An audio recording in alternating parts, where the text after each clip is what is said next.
Joe Rogan now officially endorses President Trump. Posted this after his great conversation with Elon.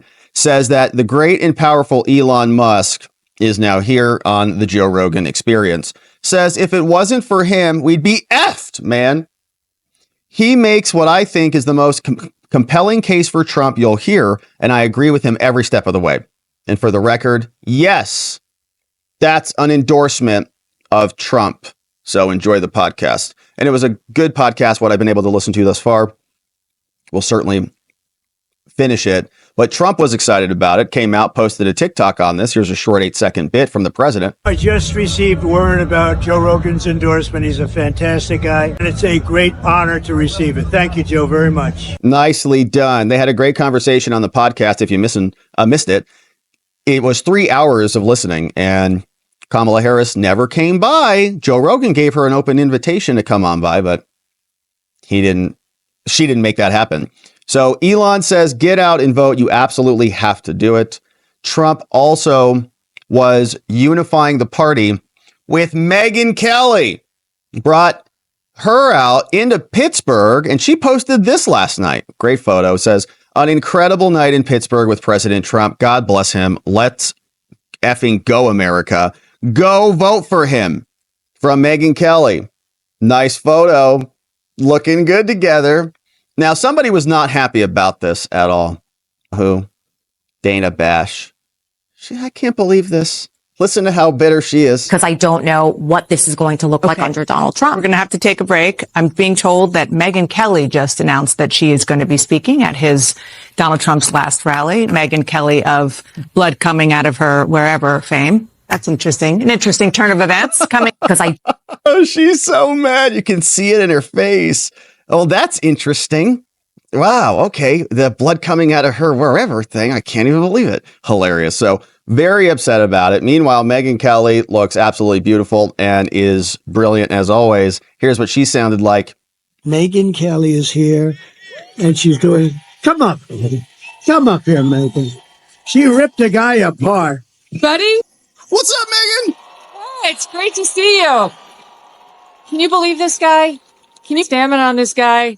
At his age, I'm ready to go to sleep over there. He's got another rally to go to. It's crazy, actually. It's really wild. Let me tell you, first of all, one of the reasons why I wanted to come here, one of the many reasons I wanted to come here. When I launched my show 4 years ago, we had Mark Cuban on the program. Yeah. May seem he was in the news this week.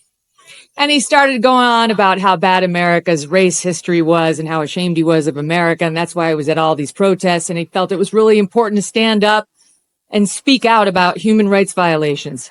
And then it got awkward when I asked him about all the money he was taking from China. But then he dropped a bunch of F-bombs, and I thought, I really enjoy this feeling of proving Mark Cuban wrong. Let's go, Megyn. And so here I am at a Trump rally, a strong, intelligent woman. Yeah, we love our strong, intelligent women. Heck yeah, baby. I won't take up much of your time, but I do want to tell you the main reasons I am voting for Donald Trump. Number one, immigration. He mentioned it. And people like Laken Riley. I'll be thinking about her tomorrow all day. 22 years old, killed in Georgia, a young nursing student by an illegal. I'll be thinking about Jocelyn Nungari, 12 years old, in Texas, murdered by 2 Venezuelan illegals.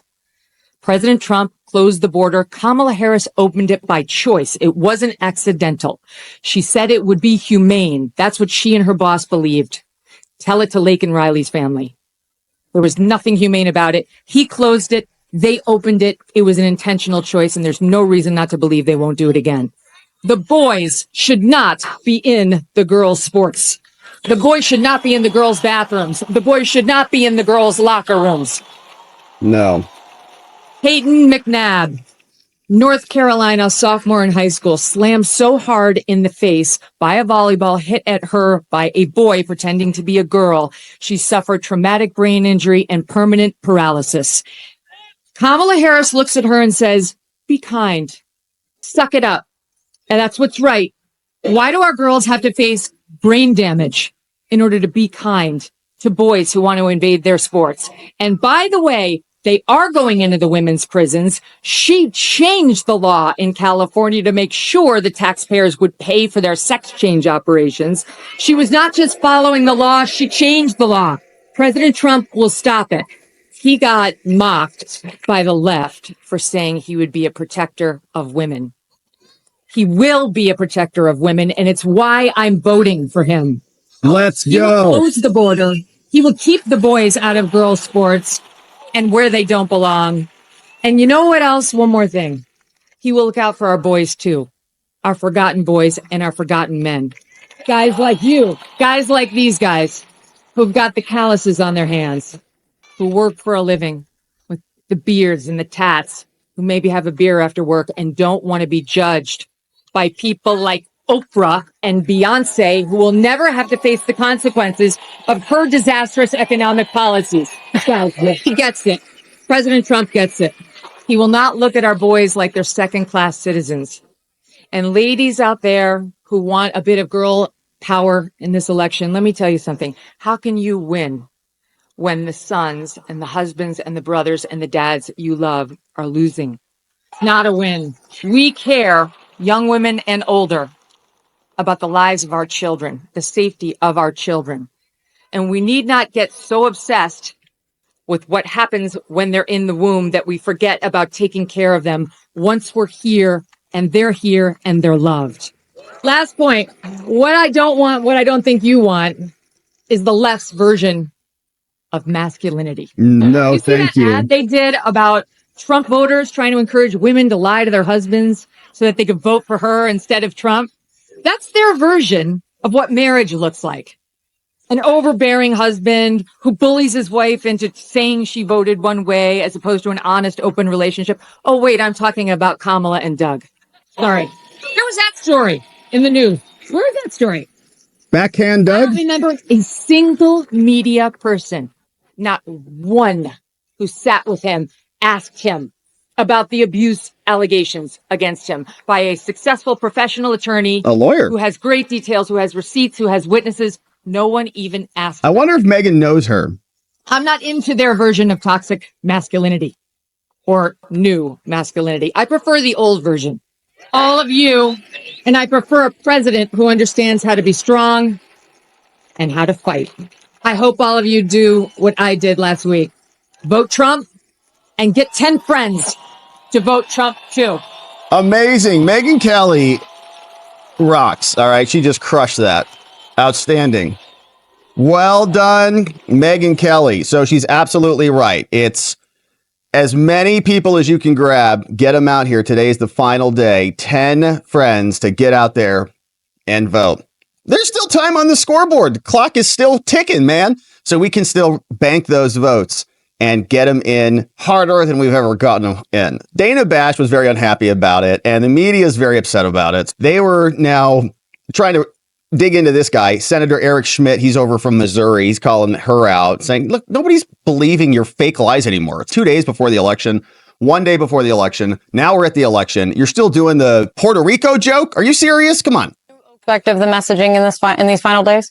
I just think it's interesting that the focus, you guys, every day you try to create some sort of faux outrage. Yeah, and I understand why, because Kamala Harris has called President Trump a fascist. Joe Biden has called half of America garbage, and they have nothing to run on. And so every day we find something, you guys try to blow up into something that, quite frankly, no one takes literally. Right. I can't believe you spend this much time on it on the air, but I know why, because President Trump has the momentum in this race. It's a change election cycle. President Trump, by 2-1 margin, is viewed as the change candidate. That's a hard reality for some people to accept, but that's what people are focused on, not these clips that you seem to air every day.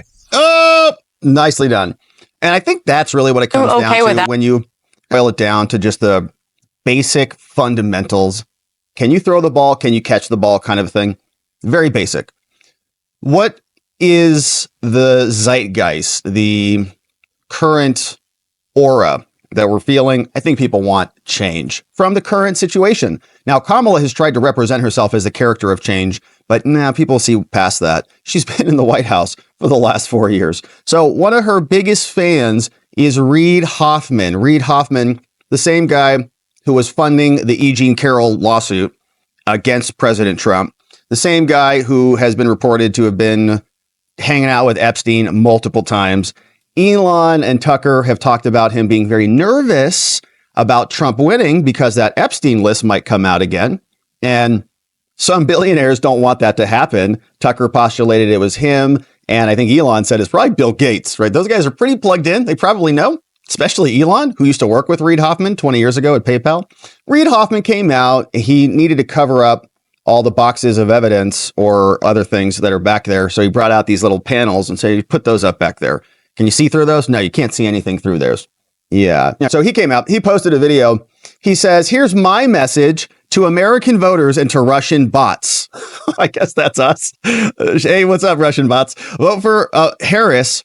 We'll listen to a little bit. For this Tuesday election, I wanted to address both American voters and Russian bots. And therefore, of course, Twitter is the right place to do that.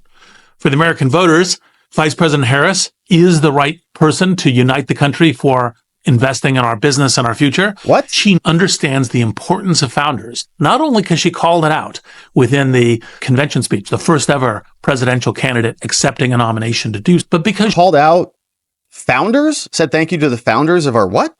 Because she said it in her DNC speech. That's why you love her. She understands that it's more than about her. It's about how we create lots of businesses. And keep Epstein's client list under seal. Which of these businesses can give her a cut, or can she create a crypto coin that's better for her? It's how does she create something that creates thousands and tens of thousands of new companies, new jobs, new products, new services. And so she wants founders to succeed. Wow. So they're grasping at founders now. Kamala Harris, what has she done for founders? What has she done for the crypto space or the AI space? They're insane SECs coming after everybody. They're coming after Elon, who is creating entirely new industries, for crying out loud. All right, that's Reid Hoffman. You can see they're probably a little panicked. They seem a little nervous. So here is what RFK Jr. is saying. He's out and making the rounds, saying they're keeping me on the ballot even though I'm not running. Why do you think they're doing that? Last night, we learned that Ann Seltzer of the very influential Des Moines Register poll says that Trump is now behind by 3 points against Harris. This is just one of many polls there, but you get 3% in that race. So if you took out your 3%, they would be tied, but she's ahead in the Iowa poll. How concerned are you about being on these polls and it might affect the candidate that you're supporting? I am concerned about it. The Democratic Party sued me in 10 states to keep me off the poll. We spent $10 million defending those suits. And then when I endorsed President Trump, Martha, they switched around and sued to keep me on the ballot in those states. And this is a kind of election interference. They're trying to deprive the American public of I'm not running for president. Why would they want a candidate on the ballot who is not running for president? We know why. It's election because they want to siphon votes off from President Trump. I've asked my voters repeatedly to vote for President Trump, but even a few votes for me in that state could swing the ballot in a way that the public doesn't intend and the voters don't intend because of confusion. And it's deliberate confusion that is instigated by the DNC. Well, let me ask you. Okay, so when you're having conversations with everybody about this similarly, tell them vote. RFK Jr. is saying even vote for Trump. A lot of people have a little bit of a hesitation to vote for Trump. Just nudge him over the edge. You like RFK, right? He says vote for Trump. He's enthusiastic. He's on board. So they want RFK Jr. and I think he's still on the ballot in, I think, Michigan and Wisconsin, of course, because they worked hard to make that happen. But he's saying vote for Trump. And President Trump was also posting this morning, says it is now officially Election Day. This will be the most important day in American history. He said, voter enthusiasm is through the roof because people want to make America great again. That means lines are going to be long. Now, I need you to deliver your vote no matter how long it takes. Stay in line. The radical communist Democrats want you to pack up and go home. Together, we're going to have tremendous victory together, and we're going to make America great again. So good news. RFK Jr. is also making that pitch.